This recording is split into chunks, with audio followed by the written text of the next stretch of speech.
नमस्कार। रीवा 24 के ताजा तरीन अंक के साथ मैं शैलेंद्र। सबसे पहले प्रमुख खबरें। गोविंदगढ़ पुलिस को मिली बड़ी सफलता। बालाघाट से पकड़े गए फरार शातिर अपराधी। 4 से अधिक हत्याएं और अवैध हथियारों के हैं सौदागर। एनएसयूआई छात्र संगठन ने कटोरा लेकर जताया विरोध। अधिकारियों के सामने रखी 6 सूत्रीय मांगें। पुलिस ने भाजपा नेताओं और सरकारी अधिकारियों के गाड़ियों से निकलवाए हूटर। और होली को लेकर तैयारियां पूरी, पुलिस चाक चौबंद। एसपी ने दी होली और रमजान की बधाई। इन खबरों सहित अन्य खबरें विस्तार से। रीवा के कलेक्ट्रेट कार्यालय में एनएसयूआई छात्र संगठन के साथ भारी संख्या में छात्र कटोरा लेकर पहुंच गए और अपने 6 सूत्री मांगों को अधिकारियों के सामने कटोरा फैलाकर मांगा। मुख्यमंत्री के नाम ज्ञापन सौंपते हुए एनएसयूआई ने कहा कि हमारी 6 सूत्रीय मांगें हैं, जिसमें छात्रों की रुकी हुई स्कॉलरशिप, युवाओं को स्थानीय स्तर पर रोजगार, रीवा में एक और कन्या महाविद्यालय सहित रीवा जिले में एलएलबी 5th सेमेस्टर में हुए पेपर लीक मामले में आरोपियों को सजा दिलाना, वहीं महाविद्यालय में नए कोर्स संचालित करने और अनुसूचित जाति जनजाति छात्रावास में पेयजल सहित अन्य व्यवस्था करने की मांग की गई। छात्र संगठन के सदस्यों ने कहा कि प्रदेश सरकार के मंत्री जनता को भिखारी कहते हैं, इसलिए हम आज कटोरा लेकर भीख मांगकर अपनी मांगें पूरी करने आए हैं। आज हालत यह है कि छात्र और युवा कटोरा लेकर भीख मांगने की स्थिति में आ गया है और सरकार के मंत्री उसका मजाक उड़ा रहे हैं। देखिए, आज प्रदेश संगठन के आह्वान पर हम लोग आज ज्ञापन सौंपने आए हैं। आप देख रहे हैं ये हमारे हाथ में कटोरा है। ये जो हमारे प्रदेश संगठन, प्रदेश भाजपा के मंत्री हैं हमारे, जो प्रहलाद पटेल जी, उन्होंने एक वर्तमान में बयान दिया, आप सब लोगों ने भी सुना होगा कि जनता को भीख मांगने की आदत हो चुकी है, जनता भिखारी हो चुकी है।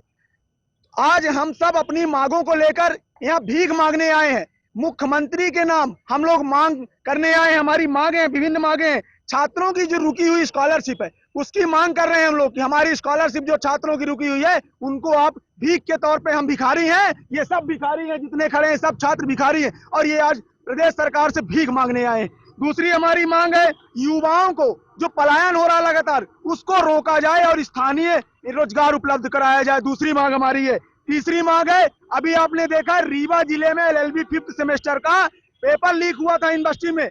उसके बाद पेपर होने के बाद भी पेपर कैंसिल किया गया। छात्र बेचारे 100-100 किलोमीटर से आए, उसकी जिम्मेदारी किसकी है? पेपर लीक पर कौन शामिल था? क्या उसकी अभी तक जांच हुई? क्या उसको सामने लाया गया? आए दिन पेपर लीक हो रहे हैं। चौथी हमारी मांग है कि महाविद्यालय में नए कोर्स संचालित किए जाएं।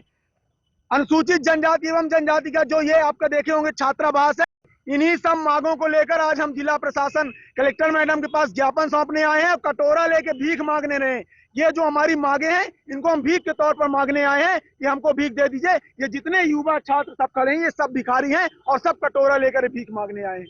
क्या मानते हैं कि उनकी बात सत्य है कि आप भिखारी हो चुके हैं? बिल्कुल उनकी बात सत्य है। मंत्री जी जो बोले हैं कि जनता भिखारी हो चुकी है, 1200 रुपए महिलाओं को देने का, भीख देने का काम करते हैं, ये सबको इसी तरह लुभाने का काम करते हैं और हम सब भिखारी हो चुके हैं। ये सच्चाई है।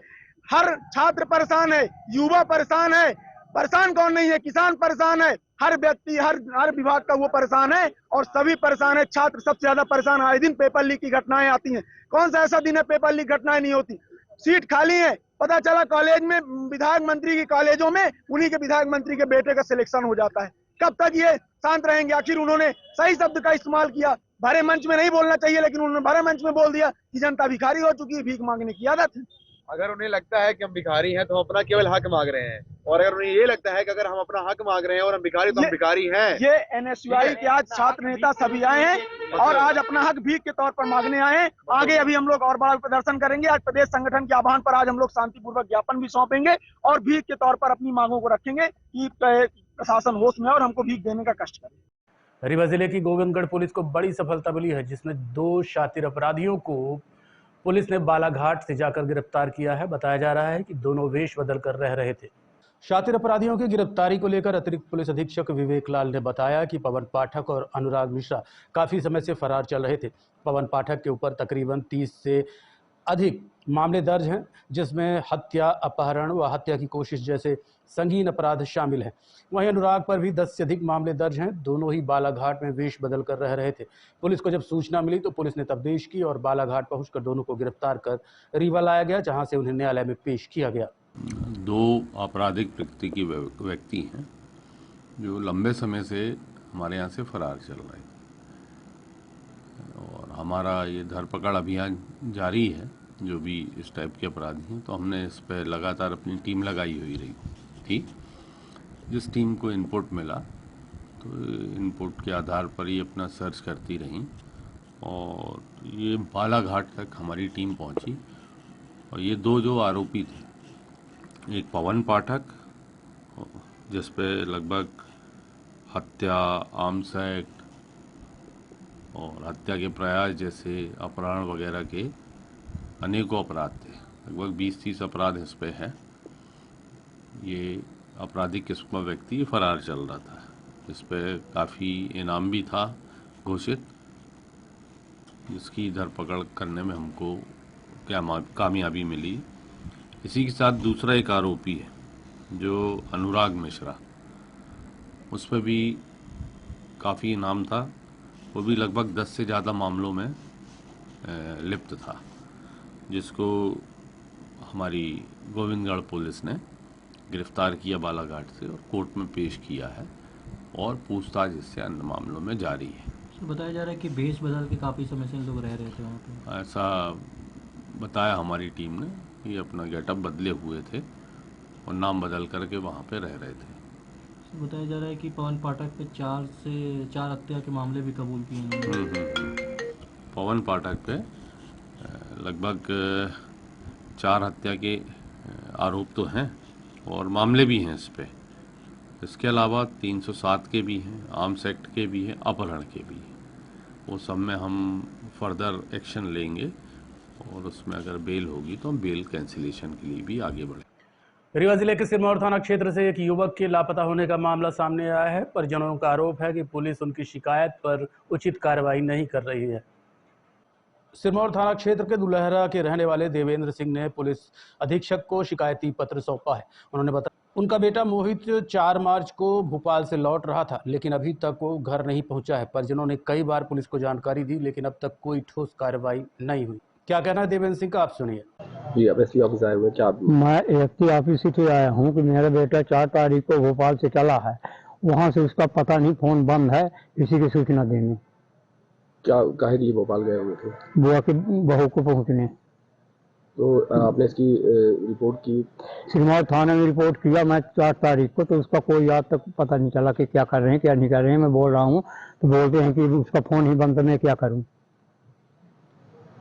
तो पुलिस ने अभी तक कोई एक्शन लिया ही नहीं। क्या नाम से लड़के? विजय सिंह उर्फ मोहित सिंह। किसी के ऊपर शक है आपको? शक तो हमारे पास नहीं है। वैसे पिछला एक रिपोर्ट है जो कि मैं थाने में दर्ज कराया था, उसकी भी कोई इंक्वायरी नहीं की। वो लोग जान से मारने की धमकी दे रहा था, उसकी आज तक कोई किए ही नहीं। वो किसके द्वारा धमकी दी जा रही है? आरपी सिंह द्वारा।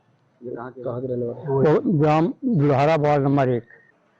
राष्ट्रीय बौद्ध महासभा की रीवा इकाई ने आज प्रधानमंत्री और राष्ट्रपति के नाम कलेक्टर को ज्ञापन सौंपा है। राष्ट्रीय बौद्ध महासभा की रीवा इकाई ने आज राष्ट्रपति और प्रधानमंत्री के नाम एक ज्ञापन कलेक्टर को सौंपा है। महासभा के सदस्यों ने मांग की कि बिहार स्थित बोधगया में प्राथमिक प्रशासनिक पदों पर बौद्ध धर्म के लोगों को ही नियुक्त किया जाए। उनका कहना है कि बौद्ध धर्म का महत्वपूर्ण तीर्थ स्थल है और वहां की देखरेख तथा प्रशासनिक जिम्मेदारी बौद्ध समुदाय के लोगों को दी जानी चाहिए, ताकि धार्मिक और सांस्कृतिक परंपराओं को उचित सम्मान मिल सके। महासभा के पदाधिकारियों ने कहा कि उनकी मांगों पर जल्द विचार नहीं किया गया तो वो आगे व्यापक स्तर पर आंदोलन करेंगे। इस मौके पर महासभा के कई प्रमुख सदस्य और बौद्ध अनुयायी उपस्थित रहे।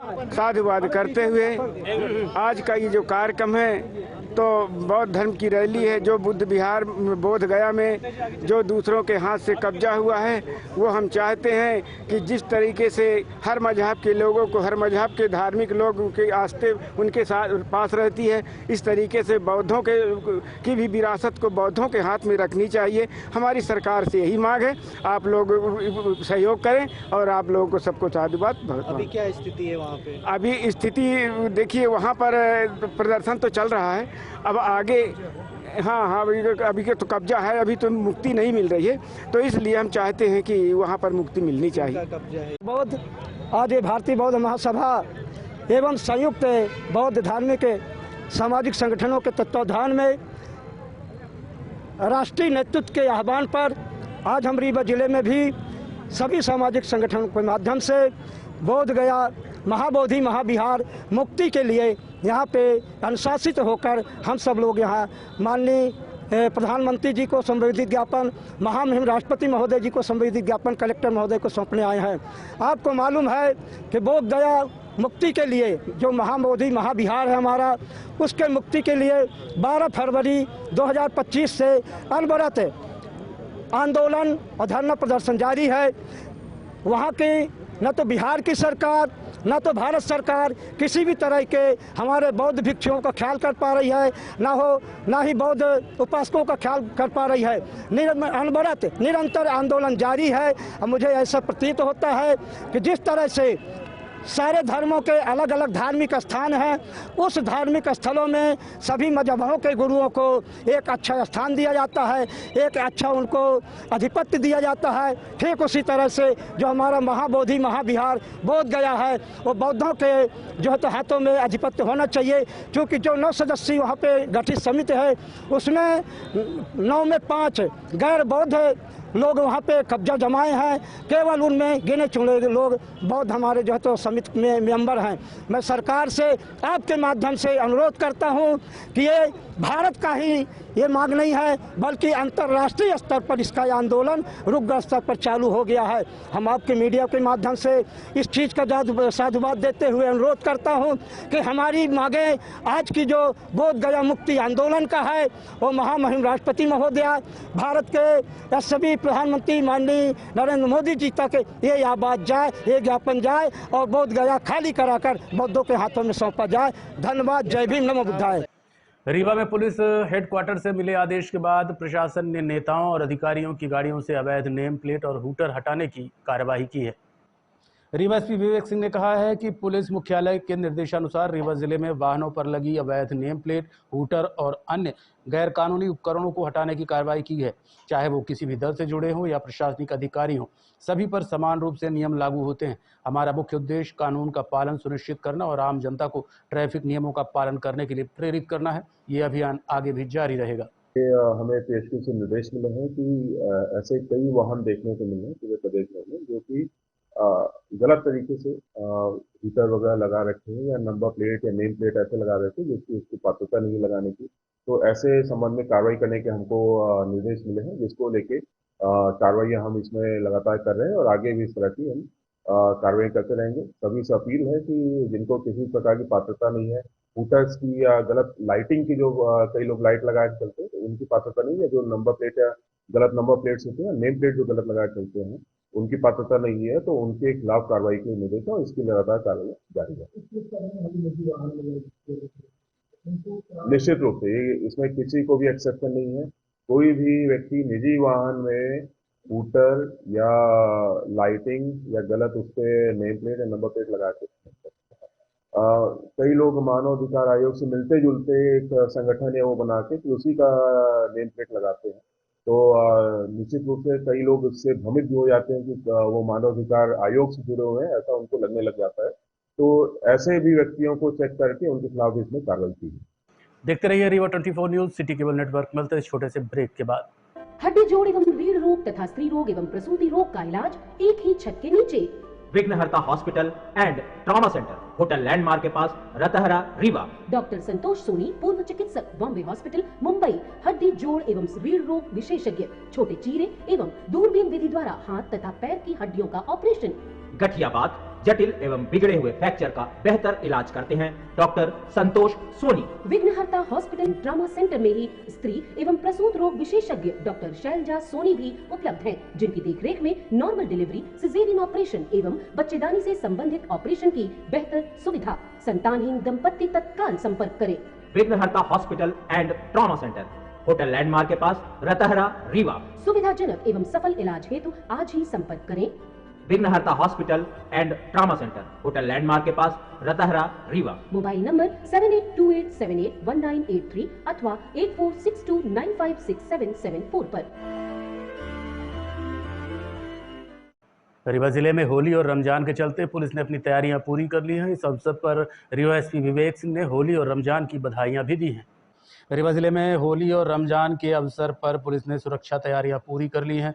रीवा संभाग के कमिश्नर बीएस जामोद और प्रभारी आईजी साकेत पांडे ने पुलिस अधिकारियों को सुरक्षा व्यवस्था सुनिश्चित करने के निर्देश दिए हैं। पुलिस ने शांति समिति की बैठकों का आयोजन किया है और फ्लैग मार्च के माध्यम से जनता में विश्वास बहाल किया है। पुलिस ने हुड़दंगियों को सख्त चेतावनी दी है कि किसी भी प्रकार की अशांति फैलाने पर कड़ी कार्रवाई की जाएगी। सभी नागरिकों से अपील की गई है कि वो शांतिपूर्वक और सौहार्दपूर्ण वातावरण में त्योहारों का आनंद लें। इन तैयारियों के बीच प्रशासन का मुख्य उद्देश्य है कि होली और रमजान के त्यौहार शांतिपूर्ण और सुरक्षित माहौल में मनाए जाएं, जिससे सभी समुदाय के बीच भाईचारा और एकता बनी रहे। सर्वप्रथम सभी रीवा के नागरिकों को होली के त्यौहार की बहुत बहुत शुभकामनाएं, अग्रिम शुभकामनाएं, और साथ ही साथ रमजान का महीना भी चल रहा है, सभी को बहुत बहुत शुभकामनाएं। जैसा कि विदित है कि होली का त्यौहार जनता बहुत ही जोर शोर से मनाती है, और मैं सभी को उम्मीद है कि सभी संयमित तरीके से सभी त्योहारों को मनाएं। और इसमें ज़्यादातर लोग नियम कानून का पालन करते हैं, कुछ 1% लोग होते हैं जो हुड़दंग करते हैं और कहीं ना कहीं वो बाकी लोगों को भी वो परेशान करते हैं। तो ऐसे लोगों को भी हम ध्यान में रखेंगे। हम कोशिश ये करेंगे कि जो अपने संयमित तरीके से मना रहे हैं उनको किसी प्रकार की समस्या न हो, और जो हुड़दंगी हैं उनके खिलाफ हम उनको कंट्रोल करके रखें। इसको लेके हमने पूरे शहर में और देहात में भी हमने कुछ टिकट्स हम लगा रहे हैं। साथ ही साथ हम पेट्रोलिंग भी करेंगे, और आज से ही हम इसमें जो वाहन चेकिंग है और भ्रमण है इसको भी हम और सुरक्षित करेंगे, ताकि ज़्यादा हम एरिया को कवर कर पाएँ, ज़्यादा स्पॉट को हम कवर कर पाएँ, और ज़्यादा हम हुड़दंगियों पे कंट्रोल कर पाएँ, उनके ऊपर कार्रवाई कर पाएँ।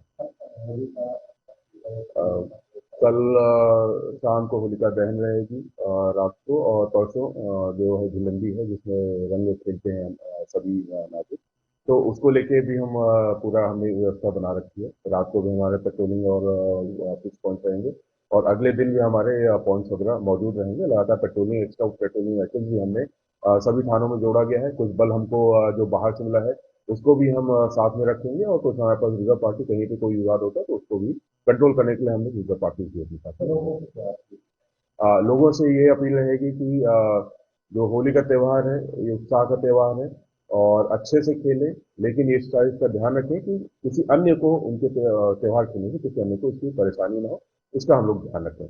और सभी को होली को लेकर बाजार रंगों से गुलजार हैं। ऐसे में डॉक्टरों ने जहरीले रंगों से बचने की सलाह दी है।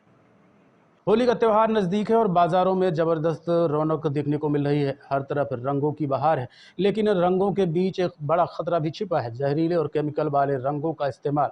डॉक्टरों ने चेतावनी दी है कि ये रंग हमारी त्वचा और सेहत के लिए नुकसानदेह हो सकते हैं। दुकानों पर तरह तरह के गुलाल और रंग बिक रहे हैं, लोग जमकर खरीदारी कर रहे हैं। नकली और केमिकल रंग जो सेहत के लिए खतरनाक साबित होते हैं।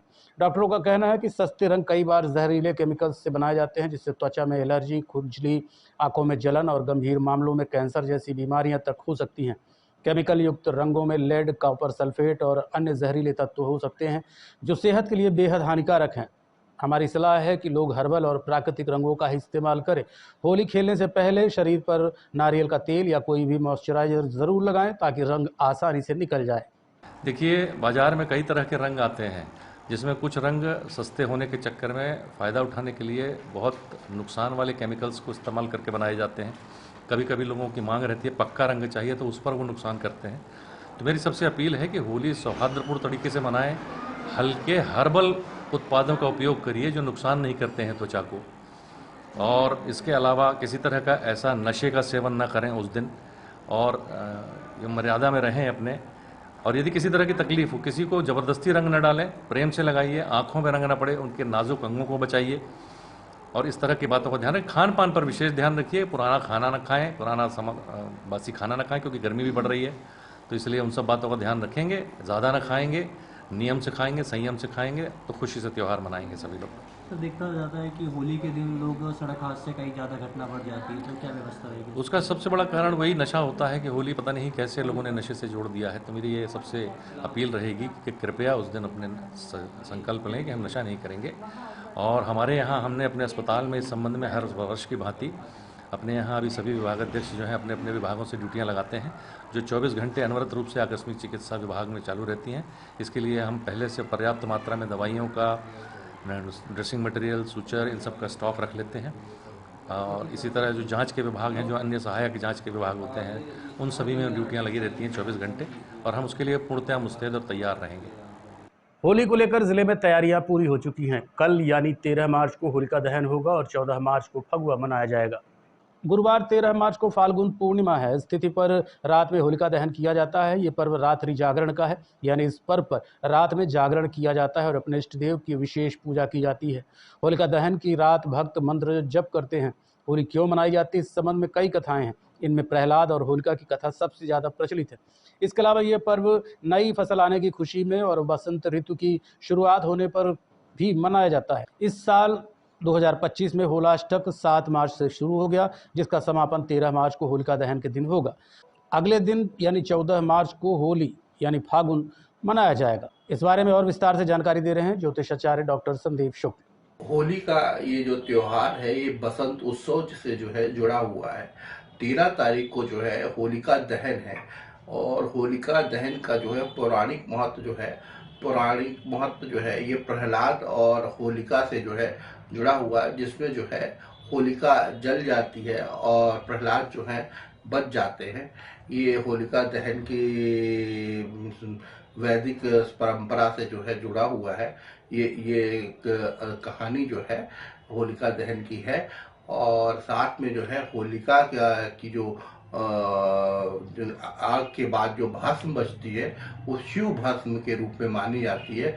उसको शिव भस्म के रूप में भी जो है लगाया जा सकता है और लाभ जो है उसमें लिया जा सकता है। साथ में ही जो है जो 14 तारीख को होली बसंत उत्सव जो है, और बसंत उत्सव का जो प्राकट्य है ये कामदेव से माना जाता है। कामदेव ने जो है बसंत ऋतु को जो है प्रकट किया था, और उसी के उसमें जो है ये होली का त्योहार जो है मनाया जाता है।